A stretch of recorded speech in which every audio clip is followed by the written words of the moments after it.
Ice cream দাম হামাচ্ছি ice cream কেমন আছো? আমি আজকে ঘুরতে গেলাম প্রাইভেট কার উঠলাম অনেক মজা এসে আমার বাবা আমাকে নিয়ে গেছে আমি অনেকবার গেছি এখানে।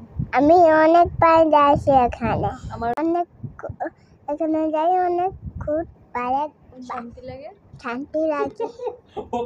এখানে যাই আমার অনেক মজা লাগে। তোমরা কি যাবা? চলে আসো। আমি অনেক মজা করি বন্ধুরা। টাটা আল্লাহ হাফেজ। তোমার সাথে অনেক কথা কইলাম। তোমাদের সাথে অনেক কথা বলছি। তোমার সাথে অনেক কথা বলছি। কথা কেমন লাগে বলো তো? মজা হয়েছে? বলো তো টাটা টাটা। টাটা।